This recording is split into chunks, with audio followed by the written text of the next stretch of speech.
back to Road Gang Radio with Jimmy Mack, Lindsay Lawler. Give me a minute, y'all. I'm coming. And you, because if you're listening, you're in the gang. Take it away, founding member Phone Master Dre. That I could do because it is Friday on Road Gang Radio with your host, Jimmy Mack. Hey, by the way, Dre and I both got here early this morning, and we've been excited about all the guests this morning. We're stoked about this dude. Mm-hmm. We're really excited. I said this morning, I said, man, this is dudes doing decency in Dude Town, and Dre's like, oh, I can't wait for this day. Especially in Danger Zone. I mean, I know you were going to slip that in. By the way, I feel the need to lead. By the way, of course, it invokes the classic Top Gun movie quote. It's the third book in the Extreme Ownership series, and by the way, I love that term. Of course, we're talking about the undeniable truth that author Dave Berke experienced as a Marine Corps officer, fighter pilot, Top Gun instructor, ground combat leader, husband, and father. And this book, by the way, is based on his experiences in combat and Top Gun training, as well as his teachings at Echelon Front. Helps the readers be better leaders and understand that leadership, by the way, is a universal requirement for success, no matter the environment. We are thrilled to welcome him here. His bio is going to come out over the course of this conversation. As Lindsay and I like to say, if I attempted to tell you all that he has done, I would be doing two things: giving away some of the book, and more importantly, taking up all the oxygen in the room. David, welcome. We're thrilled to have you. It's awesome to be here. Thank you. You may have heard the quote before we came on, and it's something I came up with because you came up with so many wonderful things to kind of talk about here.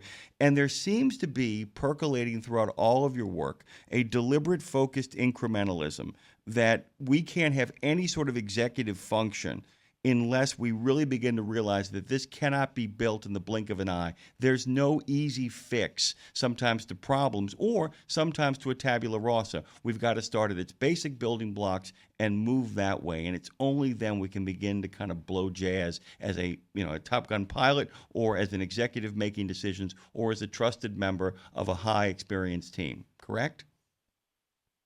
I think you're spot on. Everything is foundational. You have to have this foundational to build on top of it. You want to get good at making decisions, you better start small and practice. You're right. Nothing comes easy. You got to build this stuff. At the core of all this is extreme ownership. And I love the term, and I love actually what it means. Can you kind of unpack that for our listeners? Because I think many of them, as owner-operators, have either made that plunge or need to make that plunge. Yeah, I mean, extreme ownership can be a little bit of a gut punch because, quite simply, it means you are the problem. We tend to focus on things outside. We point the finger, we place blame, but extreme ownership means this is about you. You got to take ownership of a problem if you want to solve it. That's tough to do, but that is the absolute critical thing. But how do we get there? Because we talk about this. I don't know if you know this. It's perfect day you arrive. It's National Mulligan Day. I'm not kidding. It is National Mulligan Day, which is the great do-over of all time. But Dre and I were talking about this before we got started, David. And the idea is, I said a mulligan is only a mulligan when you actually turn and say, "I hit the ball in the rough." Not that the caddy handed me the wrong club. Not that my equipment is faulty. You only get a mulligan if you say, "Hey man, I literally screwed the pooch here, and it's all on me." How do we actually, in a world that is so defensive, in a world that is so not willing to admit its mistakes, in a world that is not willing anymore to go on television and said, "I ordered the Bay of Pigs invasion, it's on me." How do we create that world again? How do young men and women create a world in which they are willing to accept responsibility and blame, and therefore also accept that their job to fix it? Yeah, first, I love your analogy. That's exactly what a mulligan is. I screwed this up. I want to take another shot at this. Listen, what you're describing is right. This is hard stuff. But if you just think about it for a quick second, if I'm on a conversation with Dre and Dre's pointing a finger and yelling at me and telling me this is my fault, I'm not going to want to listen to him. But if he says, "Hey, Dave, listen, you know what? I screwed this up. I'm sorry," the outcome is so much better. And I think sometimes we get in our heads that if we admit we're doing something wrong, it's going to make things worse. Anytime we see other people place blame, how do we react? We don't like it. So the reality is it's not nearly as hard as we make it out to be. Take a little ownership, apologize, take that mulligan, do it right the next time, and things are much, much better. Let's kind of talk about also, and at the core of, I call it the great umbrella of your work here. The great umbrella is that ego becomes the enemy. Yeah. And that, like I said, I was going through a lot of this material, and I said, really, there's kind of the umbrella of ego, the idea that we've got to puncture that umbrella and rebuild a different sort of ego. So talk about what you mean when you see ego as the enemy. Yeah, I think that is a perfect description because in this book, I talk about humility in one chapter, but it's throughout the entire conversation and throughout my entire life. Ego is trying to infect everything. Your ego, your own humility will likely be your biggest problem throughout your entire life. And about every single challenge you have, no matter where you are, what you're doing, what the problem is, it's almost guaranteed that your ego is contributing to that problem. It's telling things that you shouldn't listen to. It's telling you things like you're right and they're wrong, that it's not your fault. It's pointing you in the wrong direction. It's trying to help you, but it's not. Ego touches all the things that we do. It is a problem in every aspect of life, without a doubt. Okay, so and when you talk about the idea of it's a problem in every aspect of life, can you give our listeners some hard examples? Because one of the hardest, I'm telling you right now, it's a thing that drives me crazy about myself. It's a thing that drives me crazy about other people, which is why I don't criticize it as much as other people as I'd like to, because I know I'm guilty of it. But how do we kind of do that? How do we kind of say, to go back to the Mulligan thing, my bad, and then figure out a better way forward, because it's always the next step. Sometimes you can accept blame and responsibility, but that can throw you into a deep funk because you don't want to destroy your ego. You just don't want it to be. Yeah. You don't want it to be the governing principle of your life. That's exactly right. What the words we say is you just got to keep your ego in check. Having an ego, in a lot of ways, can be an important thing. It's a powerful thing. I tell stories when I was landing on an aircraft carrier at night in bad weather. You don't want Dave Berke back behind the ship thinking, oh, I could never do this. This is impossible. This is too hard. You want Dave Berke to have the confidence to go, no, I can do this. That's an ego that's under control. That's a positive influence. When your ego says, you're so good, you don't even need to worry about this. You don't even need to practice this. Then our ego starts to get out of control. And when I think about just the concept of ownership, my ego is always going to try to protect me from blame because it thinks that's the best thing to do is point the finger and blame other people. But if I take a little step back and look at every problem and go, okay, is there something I did, something small that I could have contributed to that I could take a little bit of ownership of? You start that incremental process, start recognizing how you have contributed to the problem. You take a little bit of ownership, that problem gets better. And over time, it just becomes easier and easier to control your ego and solve problems. I have an odd question for you, and it's actually about your military background. In regards, I call it metaphorical awareness. So, it's when we're in a situation and we say to ourselves, oh, this is just like this, okay? That like this situation in regards to its emotional content and its structural objectives is just like this. But you've led ground operations. You've also been one of the few pilots who have actually F-16, FA-18, F-22, F-35. Okay, those are my notes. Yeah. But all of those have certain similarities in regards to the principle of the objective and the recognition of what I call obstacle and the tactics necessary to kind of get around that obstacle. That's great. The difference here is that being on the ground and operating 4 different kinds of aircraft, how do you adjust? Do you often, how hard is it when you recognize a situation not to go to that situation, but then to realize that that situation, while having metaphorical similarities, has tactical realities that are different? Meaning, how are you able to kind of shift and move across different combat objective platforms while at the same time maintaining a certain level of discipline to kind of, am I making sense here? It's like changing roles. How do we do that while maintaining our core principles in place? Yeah, I think I understand what you're getting at. And I like that question because one of the things I think is really important, certainly not just in my flying career, but in aspects of life, is open-mindedness to things that are going to be a little bit different and try not to force your old paradigm, your old habits, your old ways of doing it. Now, there's a foundation. There's a foundation in flying. There's a foundation in all things. But every time I went to a different airplane, every time I went to a different environment, every time I went to a different scenario, there were some things that were different. And the most important thing I could do while still retaining the foundation of what I learned and what I could do is try to be open-minded and see things from a different perspective. The world at 20,000 feet is different from the world on the ground. The world inside these different cockpits is a little bit different. And the balance I think we're trying to strike all the time is retain the foundation that got you there, but be open-minded to understanding how things are going to be different. And then it's so much easier to be flexible and adaptable in that environment when you're willing to do that. So we had on our show yesterday, we had a longtime journalist who's also a CDL holder and a really great truck driver. Prides himself in the fact that he can parallel park two trucks, a truck with two trailers on it. He can actually parallel park one of those. And he was talking about that we get further and further away from needing manual transmissions because more and more people being put in automatic things. He actually talked about the idea that he still thinks it's important to learn, to learn the manual because he said you get better in touch with the equipment, meaning that you understand, even in an automatic, what it takes to hit the brakes, that you understand what the piece of machinery is. It's more connected to you. How do we, like I said, the stick on one plane is not the same on another. I mean, my grandfather was in the Army Corps, to kind of give you a sense of, my age. But the question I have is that how do we kind of adjust our bodies and how do we adjust our realities for every given situation? Because going from a military leadership role and then walking into, say, a civilian executive role are not the same thing. I mean, there are people who would like it to be able to bark an order at somebody to have them go do it, but that's just not the reality. How do we make those adjustments? How do we maintain our executive presence? I guess that's the term. But how do we maintain that while still understanding that the human factors and relationships change? Yeah, I love that. First of all, his comment about understanding how to do things, using a manual, that foundation, I love that idea. And even in aviation, we train on some tactics that we haven't really employed in combat in decades.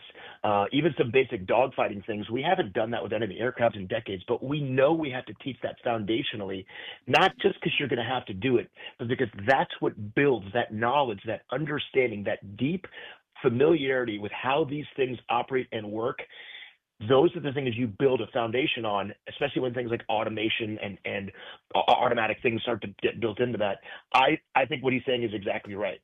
I also think that applies to what you're saying too, with that transition from, both military and civilian leadership. While the environment is very, very different, I actually think in one strong sense, it's exactly the same because you're dealing with people.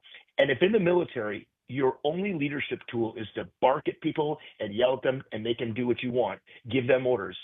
Eventually you're going to fail in the military. And just like you said, you are absolutely going to fail in the civilian world because that's not how you build a good relationship. The reality is that doesn't work anywhere. In the military, you might have a little extra runway to be barking orders and telling people what to do. But over time, that's also a losing strategy. You have to recognize these are human beings. And the foundation of a human being is a stronger relationship with them. That's what you need to build over time to get that executive level leadership. You got to treat people like human beings, and knowing how to do that is critical. Okay, let's talk a little bit about, and we're gonna go back based on what you just said, but I want to kind of tell everybody about Echelon Front, and because I want to talk about your title there, but tell everybody a little bit about Echelon Front. You bet. Echelon Front is the company I work at. It is a leadership consultancy. It was started by two Navy SEALs, Jocko Willink and Leif Babin. These guys built a company called Echelon Front. They wrote a book 10 years ago called Extreme Ownership, which ended up being a really popular leadership book, both audio and written book that it's been out for 10 years. Millions and millions of people have read it. It really is the foundation of what we talked about before about taking responsibility to solve problems. I served with them in Iraq in 2006 on the ground with Jocko and his SEALs, so I got to build a good relationship with them. When I retired from the Marine Corps in 2017, I joined Echelon Front and have been with them for almost 9 years now. We are a leadership consultancy. We teach the skill of leadership. All too often, people think leadership is just bestowed upon you. It's something you have to learn, no different from any other skill, and that's what our company does. We teach the skill of leadership. Yeah, and that's really what I kind of get to, that idea of that deliberative, focused incrementalism. Because we've talked about the ownership and we've talked about the extreme ownership and what that means. The idea that that really is. I mean, in many ways, this idea has existed before in President Truman's great adage of where the buck ends up stopping at the end of the day. And this is about the human factor here as well too. Because my dad, who was served during the Vietnam War over in the Pentagon.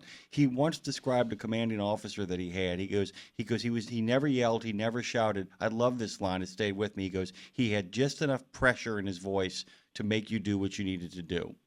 And that, it seems to me, in many ways, is you kind of figuring out the gear shifts. We're talking trucking. We're kind of figuring out how to kind of shift gears and how we talk to people and know exactly what buttons to push. But that kind of suggests a manipulative approach, and that's not what we're talking about here, right? How do we stay objective focused on the workplace and not let our own personal sort of, frustrations with those people who are working with us kind of help us move forward? Yeah, those frustrations, first and foremost, like what you're describing, that's normal. That's how people are.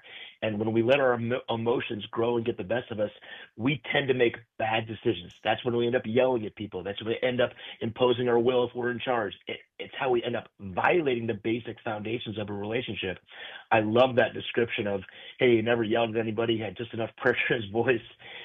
Controlling those emotions, the word that we use is detachment. When you start to get a sense that your emotions are starting to get the best of you, you are going down the path of bad decision making. I can't look back at a single time where I could not control my emotions that I made a good decision.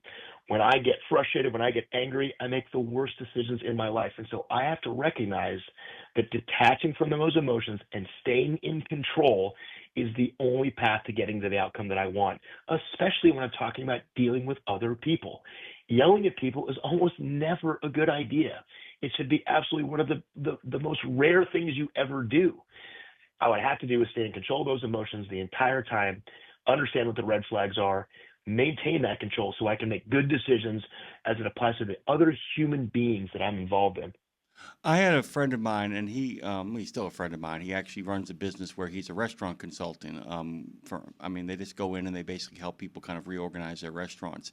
And one of the places that I was helping him reorganize, he fired a manager after a first week of observation, and he says, I don't want to just let you leave here and not understand why this is happening. He said, the reason I am firing you is I've looked through all your hires. He said, not a single one of them can replace you. He said, I know that sounds crazy. He said, you have deliberately hired people who had no chance of ever getting your job. And he said, it's a terrible form of leadership and it's a terrible form of management. At your core, one of the things you guys believe is that everybody's a leader, right? And so what you're trying to do with a team, right, is create a team of leaders, because you want somebody who actually is able to manage themselves rather than you having to manage them all the time. That's kind of the core of all of this, right?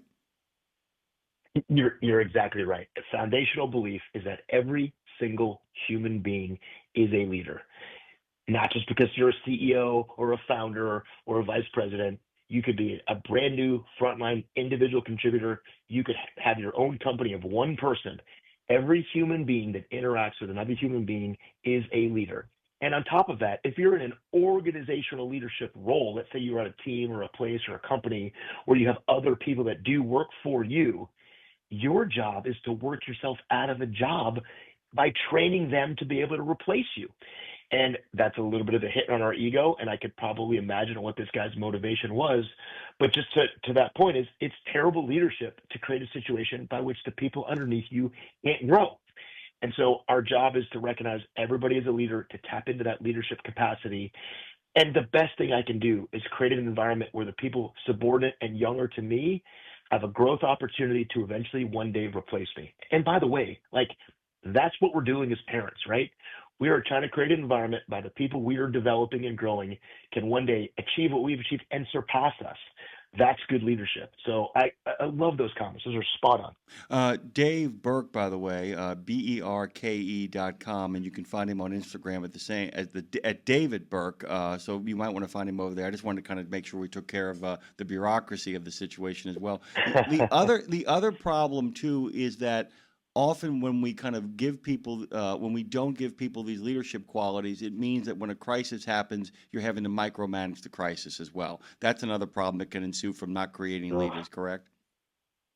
Yeah, and that unfortunately can be a default, which is as soon as there's a problem, I'm the only one that can solve it, and you know that is unsustainable. And the whole point of decentralized command is pushing decision making down, letting people lead and deal with the challenges they're facing at their level, and as often as possible, giving people the control, the ownership to solve problems at their level. We do not want to be micromanaging our way out of problems. It is unsustainable. Yeah, and talk about that too in regards to, how it is in the workplace in the non-crisis times, how we create that. How I by the way, Yeah. Dre's got wonderful leadership qualities. There's plenty of stuff he takes care of in the morning that I don't have to do anymore, and I'm thrilled not to do it.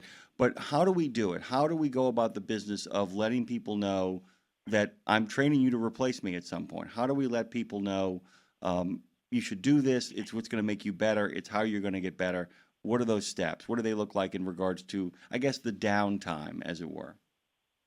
Yeah, I think you've actually hit the nail on the head on several of them, which is especially during that downtime, which is an opportunity to work on development and not have to be reactive to some major problem, is telling the team, hey, I'm going to put you in a position where you can learn to lead and you can grow into a leadership role. And I think one of the things you got to do is put your ego in check and take your subordinate leaders and put them in charge of things. All too often, when we're in charge of a team, we think we make all the decisions. We think we should know everything. We think we should be the one telling other people what to do. We think we should be in charge. And the exact opposite is true. If I've got an environment, especially a safe, kind of calm environment where there's not a lot of risk to it, I'm going to push decision making down. I'm going to get my younger leaders, and I'm going to put them in charge. And you know what? They're going to make some mistakes. They're going to screw things up, and that's okay because they're going to learn.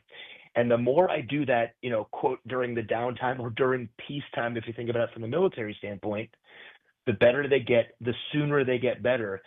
And then the more capable they are when it's not downtime, when it's not peacetime.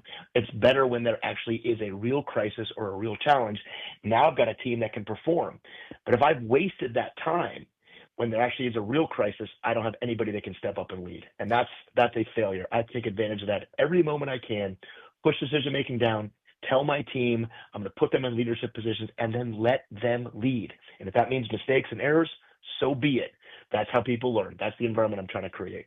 Two things. One of our listeners on the chat actually pointed out that he did tarmac training at Miramar in '88. Just wanted to give you a shout out and say thank you for your service. Heck yeah. A lot of great people out there kind of talking and shouting. How do we do a postmortem, by the way? Which of course, is something that you'll often hear in entertainment. It's one of the things that we do. How do you go about the business of crisis is over? Maybe resolved even in a positive fashion, but mistakes were made, or maybe not resolved in the way you wanted it resolved, but we live to fight another day. So we have a chance to kind of sit down with our team of leaders, of hopefully future leaders. How do we kind of do that? I mean, I know one of the great Top Gun tricks, of course, is to refer to the plane rather than refer to the pilot. But what are some other techniques that we can engage in to kind of make sure different mistakes happen? We always want different mistakes as opposed to the old ones. Yeah, the idea of repeating mistakes is so frustrating. And what you described, I think, is something that I learned that Top Gun did really, really well. A postmortem, an after action, a debrief, some analysis that really picks apart the things that we did, both right and wrong, just like you said. I think conceptually you have to have an organizational belief that we're going to debrief everything we do. Now, that doesn't mean you're going to spend hours and hours every single time. When I did debriefs on missions in Iraq on the ground, sometimes I had 5 minutes with a team that I could talk about a key lesson learned before we went right back out to do exactly what you said, which is make sure we don't make the same mistake.